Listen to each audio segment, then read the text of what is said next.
وعلى سيد الأنبياء والمرسلين وعلى آله وأصحابه وأزواجه وعلماء ملته أجمعين أما بعد فأعوذ بالله من الشيطان الرجيم بسم الله الرحمن الرحيم إن الله وملائكته يصلون على النبي يا أيها الذين آمنوا صلوا عليه وسلموا تسلیما۔ سارے دوست ذرا بلند آواز سے درود پڑھا کریں۔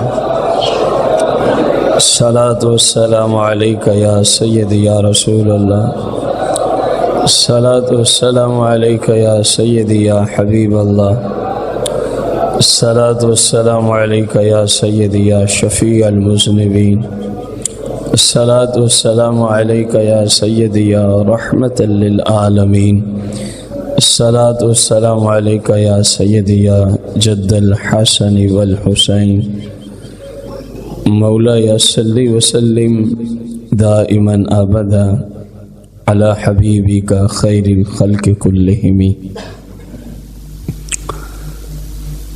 حمد و صلات کے بعد شیخ عبدالقادر جیلانی جناب سیدنا غوث اعظم رضی اللہ تعالی عنہ کی امت کو نصیحت، اس سلسلہ میں آج ہماری چوتھی قسط ہے، جبکہ شیخ کا ایک ہی بیان چل رہا ہے۔ آپ نے جو ایک ہی مجلس میں کیا تھا وہی چل رہا ہے، اس میں ہم کئی باتیں چھوڑ بھی دیتے ہیں۔ پچھلے اتوار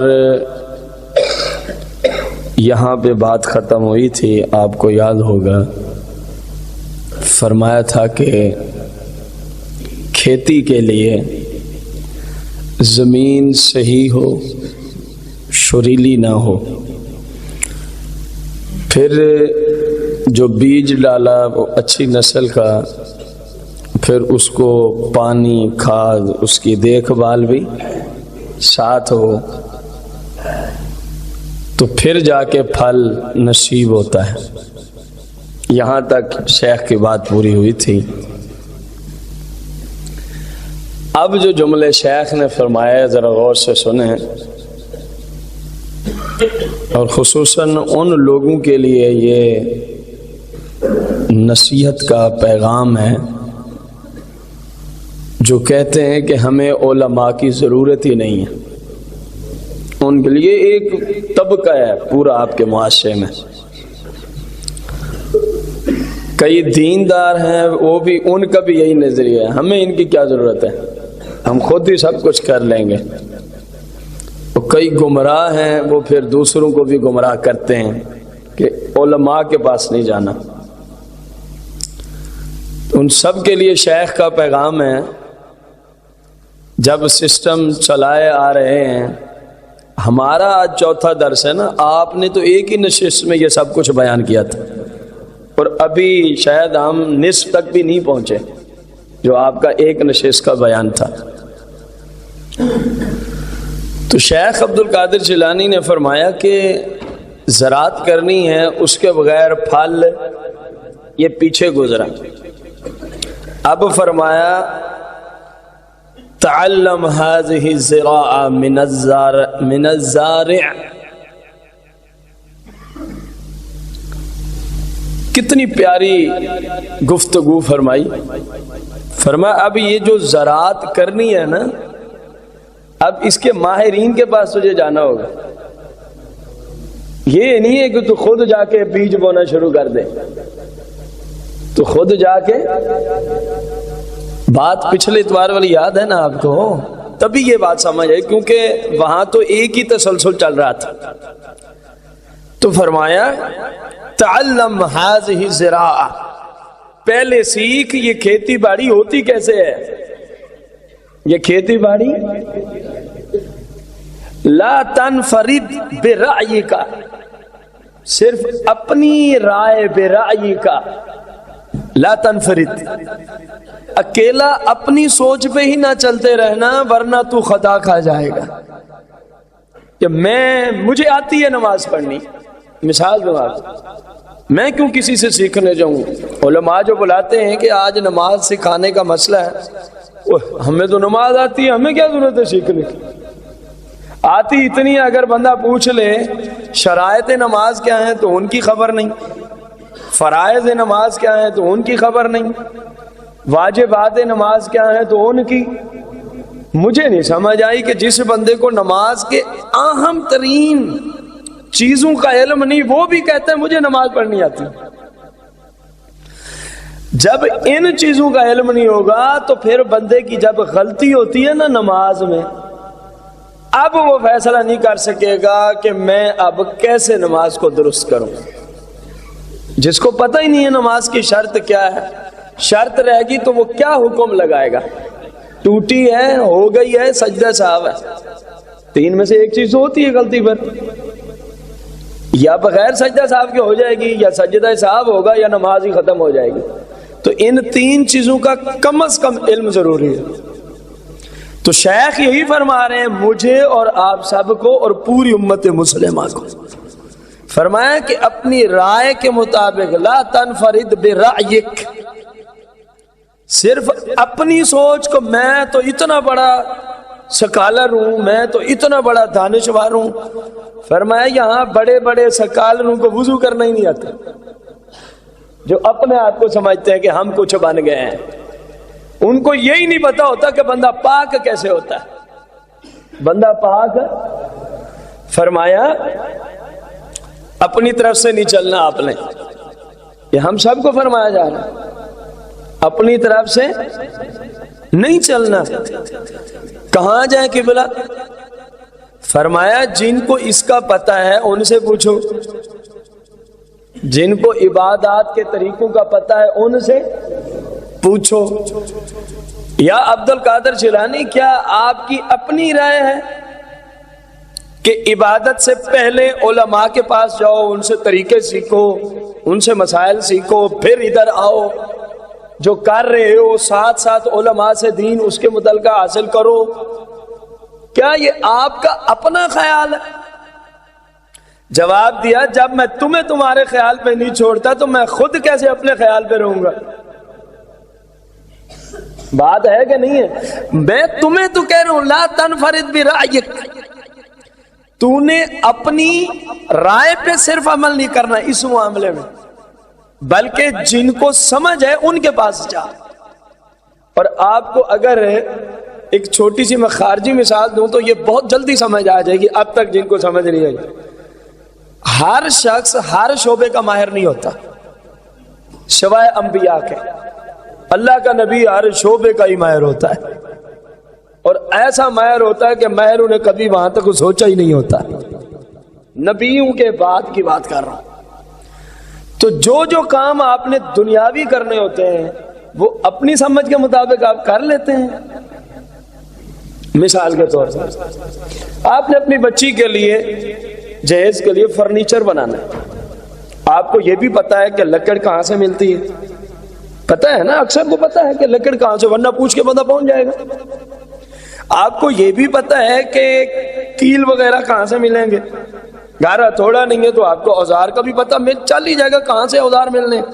تو آپ سے سوال ہے اپنی بچی کا فرنیچر آپ لاکھ روپے کا جو بھی ساز و سامان آنے خرید کے خود بنانے بیٹھ جائیں گے؟ ذرا بلند آواز. کیوں؟ کہنا میں تو خود سکالر ہوں، مجھے تو ضرورت ہی نہیں ہے ان کے پاس جانے کی، میں اتنا امیر آدمی ہوں میں اس کے پاس جاؤں جس کے کپڑے بھی رنگ کے ساتھ رنگے ہوئے ہیں. وہ کاریگر جب کام کرتے ظاہر ان کا لباس اور ہوتا ہے، ان کے ہاتھوں میں سارا رنگ ہے، میں ان کے پاس جاؤں، میں اتنا بڑا پڑھا لکھا آدمی ہوں. قبلہ کس نے کہا ہے گھر بناؤ نا فرنیچر. جب ایک چھوٹی سی چیئر کرسی بنانے کے لیے تو دوسرے کا محتاج ہے، ایک ٹیبل ایک میز بنانے کے لیے تجھے ایک دوسرے کے پاس جانا پڑتا ہے۔ اور جب رسول اللہ صلی اللہ علیہ وسلم کے اتنے لمبے چوڑے دین کی بات آتی ہے، تیری جھوٹی عقل کہتی ہے میں کیوں کسی عالم کے پاس جاؤں؟ کوئی بات سمجھ آ رہی ہے؟ حالانکہ چیئر کرسی غلط بھی بن جائے تو کچھ نہیں ہوتا، آ جا کے کوئی 500-700 روپے کی لکڑی خراب ہوگی نا، نہ بندے کی قبر سے تعلق، نہ آخرت سے تعلق، نہ رب رسول کی رضا اور ناراضگی سے تعلق۔ کبھی سوچا ہے جس دین کو تو نے آج مذاق بنا کے رکھ دیا ہے، جیسے ہماری مرضی کہے گی ویسے کریں گے، یہ کون ہوتے ہیں ہماری زندگی میں خلل ڈالنے والے؟ یہ ایک طبقہ ہے آپ کے معاشرے میں جو علماء کے بارے میں یہ جملے بولتے ہیں، فیکٹری میری ہے میں کیوں کسی عالم سے جا کے پوچھوں کہ اس کو کیسے چلانا ہے؟ دکان میری ہے میں کیوں کسی عالم سے جا کے پوچھوں کہ میں نے اس کو کیسے چلانا ہے؟ فلاں چیز میری ہے میں کیوں کسی عالم سے جا کے پوچھوں اس کو کیسے چلانا ہے؟ تو آپ سے سوال ہے پھر سارے نظاموں میں یہی عقل جھوٹی رکھ لیا کرو نا۔ جب آپ کی فیکٹری کا کوئی مشینری کوئی خراب ہو جائے، اس پینل کو چھیڑنے سے پہلے آپ اپنے آپ کو سمجھائیں میں کیوں کسی الیکٹریکل یا الیکٹرونکس جس کے متعلقہ بھی مسئلہ ہے اس کو بلاؤں، اس کو فیس دوں، میں خود ہی ٹھیک کر لیتا ہوں۔ ادھر کیونکہ بظاہر ان کو سمجھ آ رہا ہے 500,000 کا نقصان ہو جائے گا میں نے خود چھیڑا، تو ادھر نہیں جائیں گے۔ جہاں اللہ رسول کی ناراضگی ہے وہاں ان کو عقل ہی نہیں ہے، وہاں ان کو آپ کو دین اور دنیا میں کام آئیں گی یہ باتیں جو میرا شیخ اور آپ کا غوث فرما رہا ہے، دین و دنیا میں تربیت ہو رہی ہے۔ فرمایا غور کرو اے شیخ یہ آپ کا اپنا خیال ہے کہ ہمیں علماء کے پاس جانا چاہیے؟ جواب سنو، قال فرمایا میرا خیال نہیں ہے، یہ ان کا خیال ہے جن پہ خیال بھی ختم ہو جاتے ہیں، جن کو تم سوچنا بھی چاہو تو ان کی ہستی تمہاری سوچ میں آ سکتی۔ شیخ عبد القادر جیلانی نے اس کا جواب دیا، فرمایا میرا صرف تمہیں میں راستہ دکھا رہا ہوں، حکم کسی اور ہستی کا ہے، حکم کسی اب انہی کا سنا رہے ہیں۔ قال النبی صلی اللہ علیہ وآلہ وسلم، فرمایا عبد القادر جیلانی تو اپنے نانے کی بات کر رہا ہے۔ قال النبی صلی اللہ علیہ وسلم، حضور علیہ الصلوۃ والسلام نے فرمایا، غور سے سننا جملے، عبد القادر جیلانی سے بڑا کوئی مواعد ہے توحید والا؟ عبد القادر جیلانی فرما رہے ہیں میرے نانے نے فرمایا تھا استعینوا،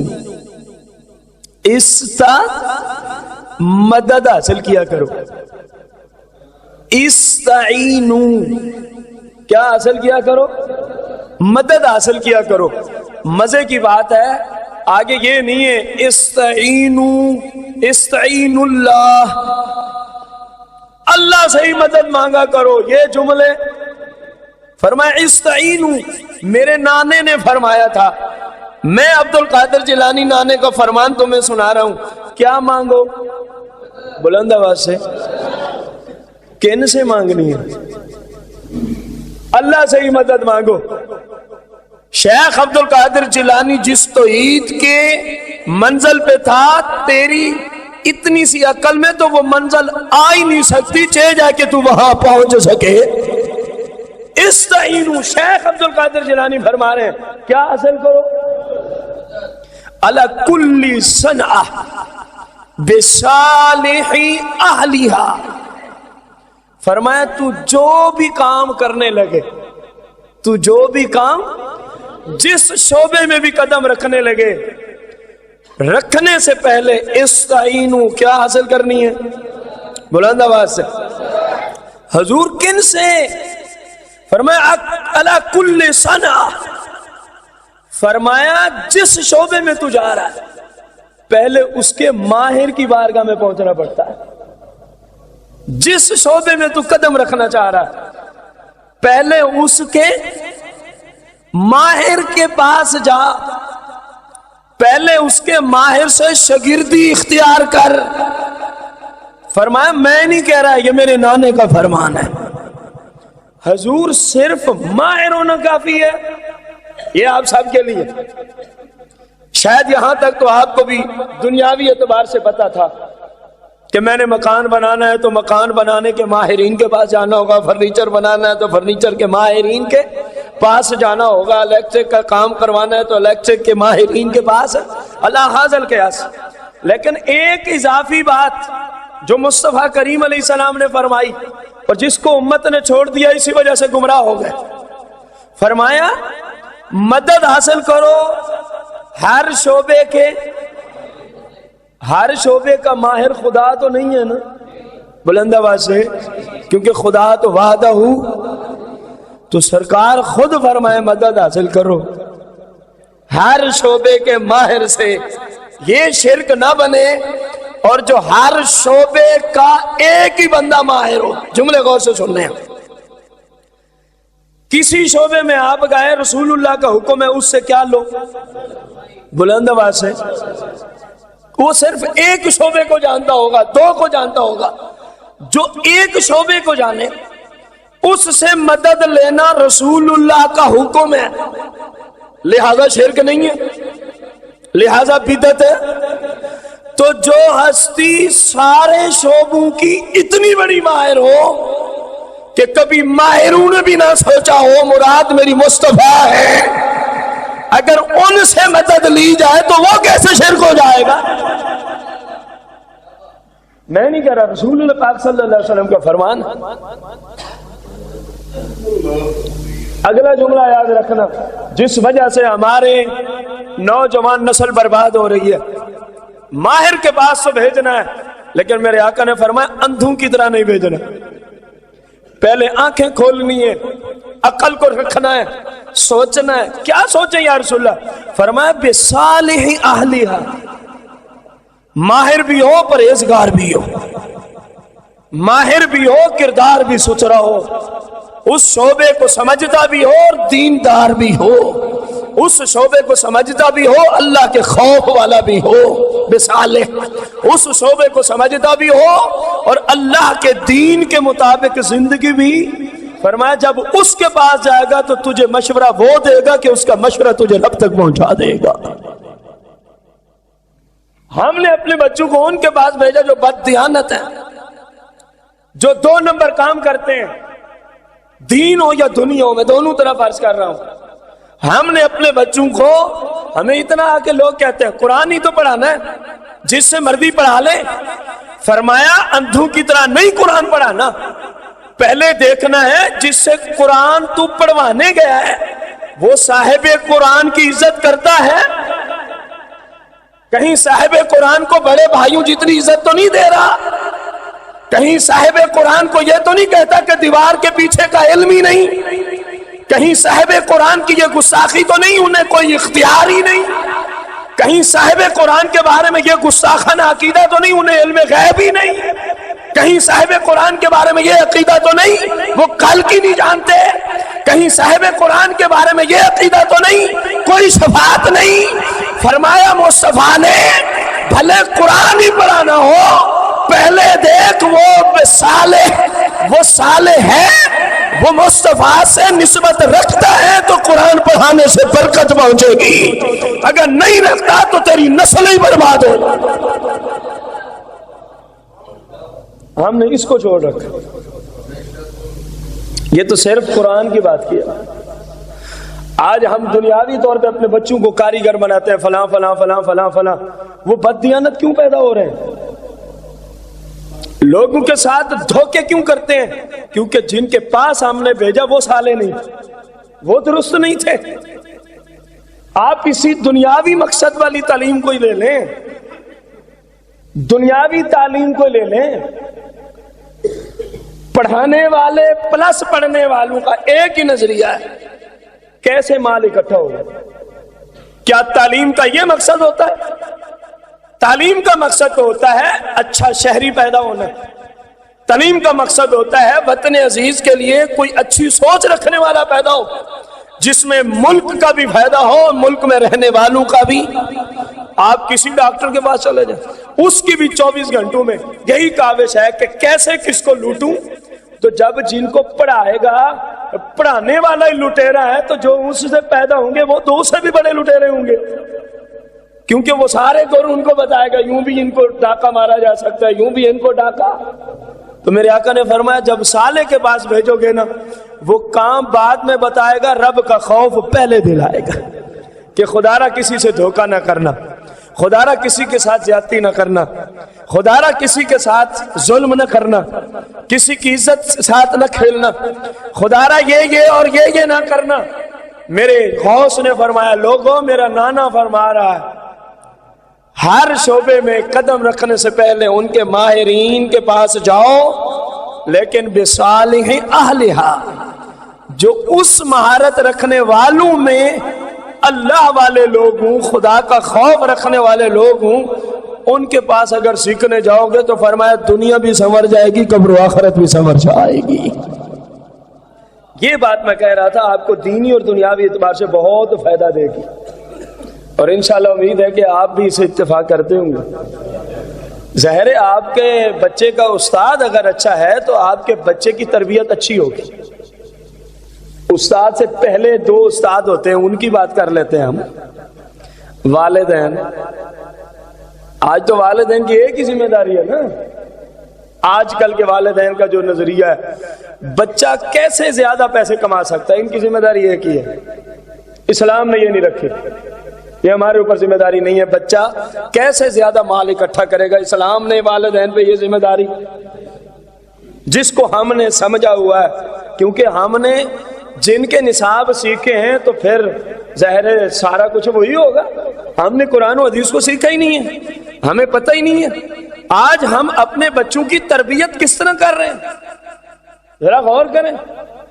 آج ہمارے بچے کن کن گناہوں میں ملوث ہیں، آج ہمارے گھر میں کون کون سا گناہ ہو رہا ہے، لیکن والدین چپ ہیں، گویا انہوں نے خاموشی کی کوئی بہت لمبی چوڑی رضائی اوڑھ رکھی ہے، جس سے کانوں کی سماعت بھی ختم ہو گئی، آنکھوں کی بینائی بھی ختم ہو گئی، اور زبان کے اندر قوت نطق بولنے والی طاقت بھی ساری مفلوج ہو گئی ہے۔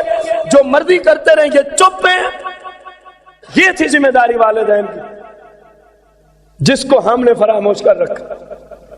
آپ کے گھر میں گناہ ہو رہا ہے، آپ کی بیوی ملوث، آپ کے بچے ملوث، اس کے اندر آپ کی اولاد بدبودار ہو رہی ہے، لیکن آپ کو کوئی پرواہ۔ آپ سے مراد ہم معاشرہ رکھ رہے ہیں، ہمارے معاشرے میں جو کچھ ہو رہا ہے، کیا ہمارے گھروں میں ہمارے بچے بے نمازی نہیں ہیں؟ کبھی زبان کھلی؟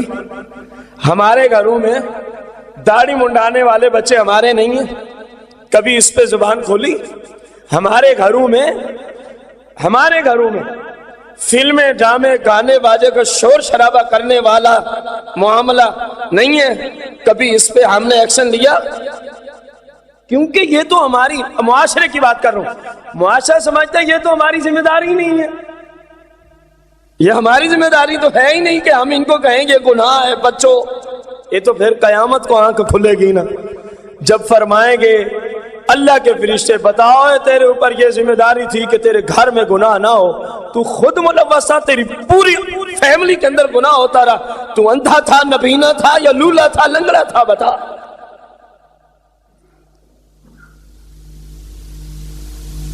سمجھ آئی ہے؟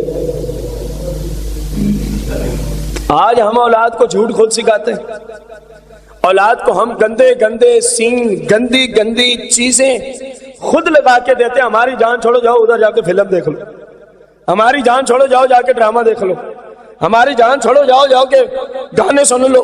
آپ کو پتہ یہ جو زہر آپ بچوں کے اندر بھیج رہے ہیں، کل کو اس کا نتیجہ کیا نکلنا ہے پتہ ہے آپ کو؟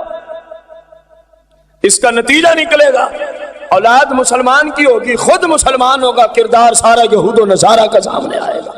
اور آج آپ دیکھ رہے ہیں کوئی چھپی ہوئی تو بات ہی نہیں ہے، جہاں پہ خطا ہو جائے میرے بھائی کھڑے ہو کے سمجھا دینا، میرے بھائی آپ کی ذمہ داری ہے اپنے گھر پہ کڑی نہیں کھا رکھے۔ وہ جو روایت ہے نا کہ شوہر ہر وقت سوٹا اٹھا کے رکھے، اس کا مطلب یہ نہیں کہ بیوی کو مارنا ہے، اس کا مطلب ہے کہ اس کا پورے گھر پہ کنٹرول ہو، جو خلاف شرع کام ہو وہ اس کو فوراً دبا دے، اس کا یہ مطلب ہے۔ ان لوگوں کی لا علمی ہے جنہوں نے سمجھا کہ سوٹے کا مطلب ہے اس کو مارنا ہے، مارنے سے کام نہیں چلتا، کام چلتا ہے سمجھانے سے، کام چلتا ہے۔ بیوی کو مارنا گناہ ہے، اسلام میں کسی پہ ظلم کرنے کی اجازت ہے، آخر وہ بھی کسی کی عزت ہے۔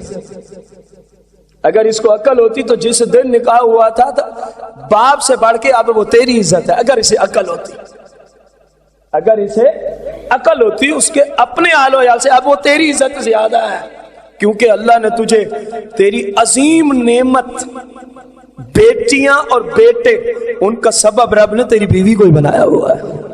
بندہ سوچے تو صحیح، خدا کا خوف کرو۔ شیخ کی تعلیمات ہمارے لیے ایسے ہی ہیں، ان پہ چل کے ڈائریکٹ بندہ مصطفیٰ تک اور مصطفیٰ پکڑ کے رب تک پہنچا دیتے ہیں۔ ایسے بندہ نہیں میں ویسے ہی چلا جاؤں گا، ویسے والا کھاتا یہاں نہیں ہے، یہاں کچھ کر کے جانا پڑتا ہے، یہاں کچھ۔ حضور شیخ عبد القادر جیلانی رضی اللہ تعالیٰ عنہ، ایک بندہ کہتے عبادت کروں گا لیکن علماء کے پاس نہیں جانا، تو آپ اس کے بارے میں کیا فرماتے ہیں؟ فرمایا وہ گمراہ ہو جائے گا، فرمایا وہ اپنا وقت برباد کر رہے گا، اس کو پتہ ہی نہیں ہے اس کام کو کیسے کرنا ہے، اس کے طریقے کیا ہیں، اس کے لیے اسلام نے کیا طریقہ عطا فرمایا، اس سے پیچھے اسی لیے تو رکھا تھا سارا کچھ، اور آخر میں فرمایا تھا طریقہ بھی مصطفیٰ والا ہو، پھر فرمایا عبادت قبول ہوتی ہے، پھر عبادت قبول ہوتی ہے۔ تو فرمایا کہ اگر تو نہیں جائے گا تو اپنا نقصان کرے گا، ان کا تو کوئی نقصان نہیں ہے، وہ تو بیٹھے اس لیے ہیں کہ کوئی آئے تو ان کو دین سمجھا دیا جائے، کوئی آئے تو ان کو دین بتا دیا جائے، کوئی آئے تو ان کو دین۔ اور ایک چھوٹی سی بات یہاں پہ اور بھی ہے، اللہ تعالیٰ نے سب سے بڑا شعبہ دین ہے، ٹھیک ہے، سب سے بڑا شعبہ، اور اللہ نے ایسا سسٹم لگایا ہے اپنے فضل سے، اس شعبے کو سیکھنے میں نہ تو کسی کے جوتے اٹھانے پڑتے ہیں، نہ کسی کی الٹی سیدھی خوشامد کرنی پڑتی ہے، نہ کئی ماہ تک ان کے گھر کے جھاڑو دینے پڑتے ہیں، نہ کئی عرصے تک جناب والا ان کے مہمانوں کے لیے مارکیٹ سے چائے لے کے ان کو پلانی پڑتی ہے، کچھ بھی نہیں، جاؤ سوال کرو جواب لے کے فوراً واپس آ جاؤ۔ باقی کسی شعبے میں رکھو نا قدم، پتہ چل جائے گا کہ استاد اپنا علم کیسے دیتا ہے۔ مثلاً آپ گاڑیوں کے متعلقہ ایک چھوٹی سی مثال رکھتے ہیں، گاڑیوں کے متعلقہ یہ جو آٹو الیکٹریشین کا شعبہ ہے، آپ جائیں نا کسی استاد کے پاس، آج ہی جائیں اس کو کہ مجھے یہ علم بھی چاہیے، مجھے یہ بھی چاہیے، وہ بھی چاہیے، کہے گا اپنے عقل کا علاج کر۔ یہاں تو پہلے کئی مہینے ہماری ورکشاپ کو اور دکان کو جھاڑو دینے پڑیں گے، ٹھیک ہے، اور کئی مہینے تجھے یہ بھی نہیں دیکھنا ہوگا تیرا ابا آ کے بیٹھا ہے، تیرے دوست بیٹھے ہیں، جب ہم کہیں گے جاؤ چائے لے کے ادھر چائے پلانی پڑے گی، کئی مہینے تک تجھے صرف ہم رکھیں گے ان پرزوں میں اپنے ہاتھ کالے کر ان کو دھو، ان کو ایسے ہوتا ہے کہ میں کہہ رہا ہوں کیونکہ میں خود ورکشاپ کا بندہ ہوں نا، الحمدللہ ہماری اپنی ورکشاپ ہے اور میں کاریگر بھی ہوں، میں ان مراحل سے گزرا ہوں، اگرچہ میرا بھائی میرا استاد ہے لیکن انہوں نے رکھا اسی حالت میں تھا جیسے شاگرد ہوتے ہیں، اور حق بھی یہی ہے، اور حق بھی میں ان مراحل سے گزرا ہوا ہوں، مجھے پتہ ہے۔ پھر جا کے کوئی بات بتائے گا، اتنی منتیں اور سماجتیں، اور کئی عرصے تک اس کی کمائی شیخ کو پہنچتی رہتی ہے۔ بتاؤ نا دیندار جو لوگ ہیں اللہ نے کیسا آسان شعبہ بنا دیا ہے ہمارے لیے، سب سے بڑا اور مشکل ترین شعبہ بھی دین، اور اس کے سیکھنے کے لیے ہمیں کسی کے جوتے اٹھانے کی ضرورت ہے، کسی کے گھر جا کے جھاڑو دینے کی۔ کبھی آپ کسی مفتی صاحب کے پاس گئے ہوں، میں نے فتویٰ پوچھنا، انہوں نے کہا پہلے 2 مہینے میرے گھر کا جھاڑو لگا، بتائیں نا آپ۔ کبھی آپ مسئلہ پوچھنے کو کہا ہو جو پہلے 10 دن میرے مہمانوں کے لیے تجھے مارکیٹ سے فلاں دکان سے چائے لے کے پلانی ہوگی، کبھی سنا ہے آپ نے؟ بلکہ آپ کو عزت بھی دے گا، خوش بھی ہوگا اور مبارک بھی دے گا کہ آپ اللہ کا دین سیکھنے چلے آئے ہیں۔ یہ ان علماء کا اس میں کوئی کردار نہیں ہے، رب نے اپنے بندوں پہ فضل اتنا کر رکھا، اس شعبے کو اتنا آسان فرما دیا ہے، اس شعبے کو اتنا آسان فرما دیا۔ خدارہ سیکھو، خدارہ دین سیکھو، اس کے بغیر گزارا خدا را دین سیکھو. جن کو دین سیکھنے کا اللہ نے کوئی موقع فراہم کیا ہے وہ رب کا جتنا شکر ادا کرے وہ ادا ہی نہیں کر سکتا, کیونکہ دین کے بغیر کچھ نہیں ہے, دین کے بغیر کچھ نہیں ہے. پھر فرماتے ہیں انت مشغول بزرع الدنیا لا بزرع الآخرہ, تو صرف دنیاوی کھیتی میں لگا ہوا ہے, آخرت کی کھیتی تو نے کی ہی نہیں ہے. شیخ عبد القادر جیلانی فرما رہے ہیں تو صرف دنیاوی کھیتی باڑی میں لگا ہوا ہے, تو نے کتنی آخرت کی کھیتی باڑی شروع کر رکھی ہے. اس کا مطلب آپ کو تو سمجھ آ گیا ہوگا, میں اپنی سمجھ کے لیے عرض کر دیتا ہوں. فرمایا 24 گھنٹے ہیں نا تیرے, ذرا ان کو دیکھ, ذرا ان کو, ان میں کتنا ٹائم ہے جو قبر و آخرت کے لیے کام ہو رہے ہیں اور کتنا ٹائم ہے جو دنیاوی چکروں میں ضائع ہو رہا ہے. یہ شیخ کی مراد ہے. تو اب آپ بھی دیکھیں, میں بھی دیکھتا ہوں, آپ بھی دیکھیں. اور آگے ایک درس آ رہا ہے اس میں تو شیخ نے اس کو مزید الٹا دیا. فرمایا تفصیل آئے گی آگے, فرمایا جتنی کوشش تو لگا ہوا ہے نا دن رات پیسے اکٹھے کرنے میں, کاش کہ اتنی کوشش تو رب کو راضی کرنے میں شروع کر دے. یہاں تک بھی شیخ نہیں سی, ایک ہی کلام میں فرمایا ہوا. اب فرمایا کہ دیکھ تو دنیاوی کھیتی باڑی کے لیے کتنا وقت دے رہا اور اپنی قبر و آخرت کے لیے.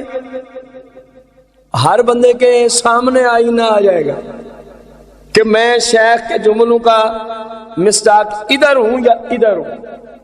11ویں کھانا بہت آسان ہے, یقین مانو, میں 11ویں کا قائل ہونے کے باوجود یہ جملے بول رہا ہوں. 11ویں کھانا بہت ہی آسان ہے, لیکن 11ویں والے کے طریقے پہ چلنا بہت ہی مشکل کام ہے.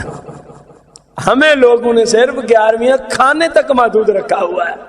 11ویں کھائیں یا نہ کھائیں کچھ بھی نہیں ہوگا, کھانے سے برکت ملے گی. کوئی نہیں کھاتا, کوئی نہیں 11ویں کی محفل کرتا, گناہ گار نہیں ہے. لیکن اگر شیخ نے جو شریعت سمجھائی ہے اس پہ ہٹ گئے تو بندہ ہلاک ہو گیا. بندہ کیا ہو گیا؟ ہلاک ہو گیا. میرے بھائیوں بزرگوں, شیخ عبد القادر جیلانی رضی اللہ تعالی عنہ فرماتے ہیں کہ تو اپنے 24 گھنٹوں پہ نگاہ کر کہ کہیں تو اس چکر میں تو نہیں کہ صرف کون سی کھیتی ہو رہی ہو دنیاوی.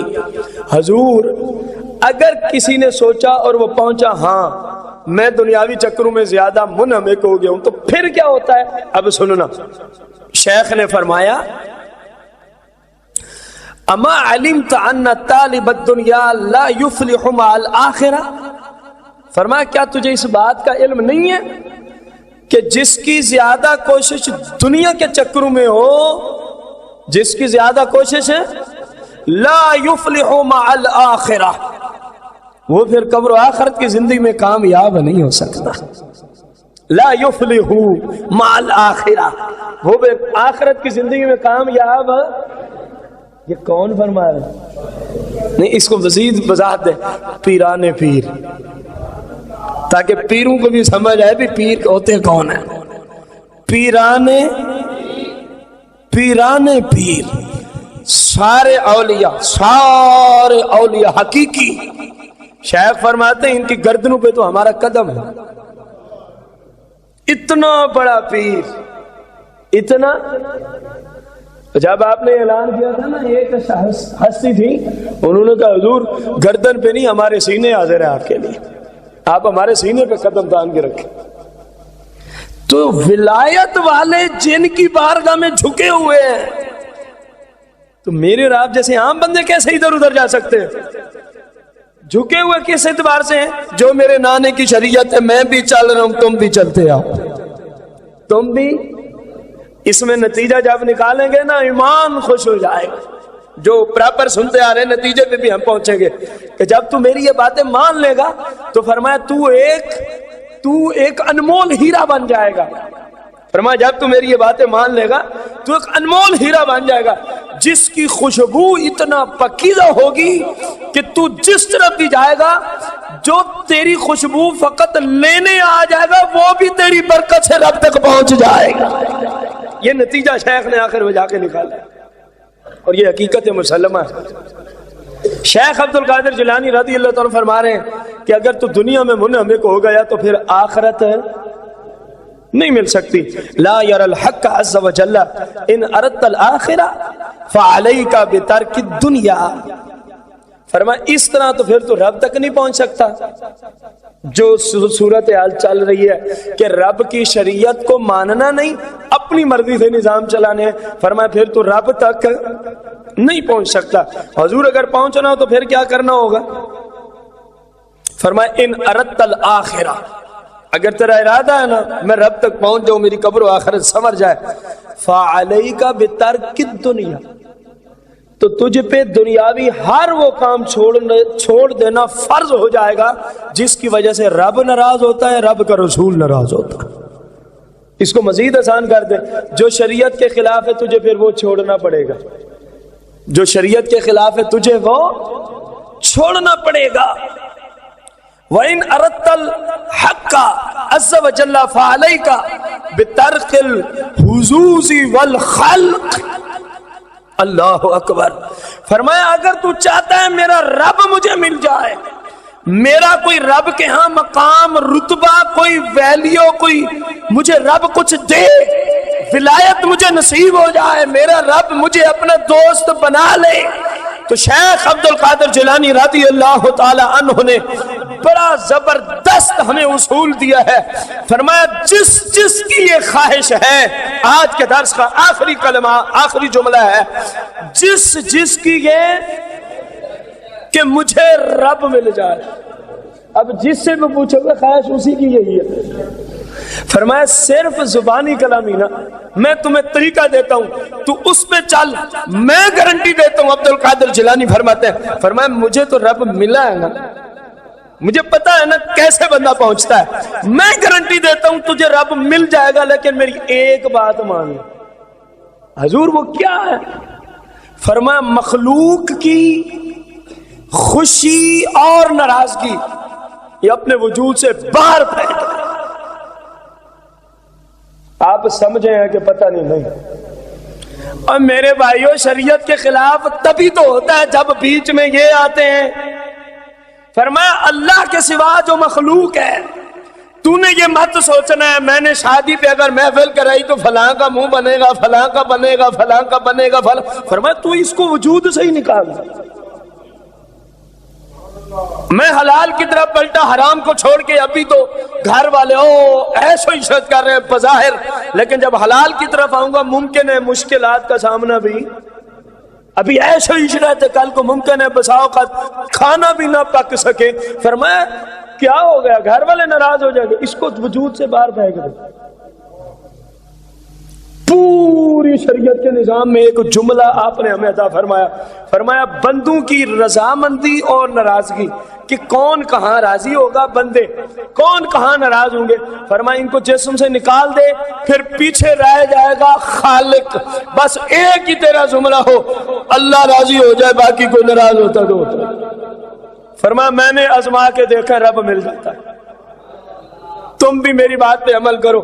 ہم کتنے خوش نصیب ہیں جن کی کئی 70-80 سال کے مجاہدات اور ریاضات کے بعد انہوں نے یہ نہیں کہا یہ کر لو وہ کر لو، ایک ہی جملہ فرمایا ہم تو چلو مشکلات کا منہ دیکھ کے پہنچے ہیں نا، تمہیں آسانیاں دیتے ہیں، لوگوں کو چھوڑ دو، صرف رب کی رضامندی اور ناراضگی کو ذہن میں رکھ لو. جہاں راضی ہوتا ہے کرتے جاؤ، کوئی راضی ہو کوئی ناراض ہو اس سے تمہارا کوئی سروکار ہے، اور جہاں وہ ناراض ہوتا ہے اس سے رک جاؤ، بھلے ساری دنیا ناراض ہو جائے کہ یہ کر، تم نے نہیں کرنا. فرمایا میں عبد القادر قادر کا بندہ ہو کے تمہیں کہہ رہا ہوں، یہ کرنا تمہارا کام ہے، قادر تک پہنچانا مصطفیٰ کا کام ہے. دیکھیں ہمارے شیخ کتنے پیارے ہیں، جس شیخ کو ہم مانتے ہیں کتنا عظیم شیخ ہے. وہ چاہتے ہیں کہ سارے بندے ہی اللہ والے بن جائیں، سارے اپنے رب کی رضا والے بن جائیں. اللہ کرے کہ ہمیں یہ آخری جملہ شیخ کا اپنی زندگی کا ہر سانس میں زیور بنانے کی اللہ توفیق عطا فرما دے کہ بس میں نے تو اپنے رب کو راضی کرنا ہے. کوئی راضی ہوتا ہے تب بھی ٹھیک ہے، نہیں ہوتا تو بھائی کوئی مسئلہ ہی نہیں ہے، آپ کی مرضی ہے، ہم تو اپنے رب کو راضی کریں گے، ہم تو اپنے رب کو راضی کریں گے، ہم تو اپنے. کتنا آسان، لیکن یہ جملہ ہے آسان بولنے تک. اس کی گہرائی میں جائیں تو سمندر بھی بیچارے کم پڑے اس کی گہرائی, کیونکہ پوری شریعت اسی میں بند ہے کہ صرف وہ کریں گے جس سے بولو نا. یہ کون فرما رہے ہیں؟ 11ویں والے پیر فرما جو یوں کر لیتا ہے پھر رب کو پا لیتا ہے. کیوں؟ جب یہ صورت ہوتی ہے پھر مصطفیٰ سے تعلق جڑ جاتا ہے. مصطفیٰ کریم کبھی خواب میں تو کبھی ویسے. جب مصطفیٰ سے تعلق بن گیا تو اگلی منزل مصطفیٰ کریم پکڑ کے رب کی بارگاہ میں پہنچاتے ہیں. مالک یہ ساری منزلیں طے کر کے آگے تیرے حبیب کے قدموں میں, اور تیرا قانون ہے من یطع الرسول فقد اطاع اللہ. جب میرے قدموں میں آ گیا تو پھر اس پہ کر دینا کرم. جب مصطفیٰ زبان ہلا دیتے تو رب کرم کی بارشیں شروع فرما دیتا. اللہ تعالی ہمیں غوث باقی تعلیمات پہ عمل کی توفیق عطا فرمائے. آمین بجاہ النبی الکریم علیہ الصلوۃ والتسلیم.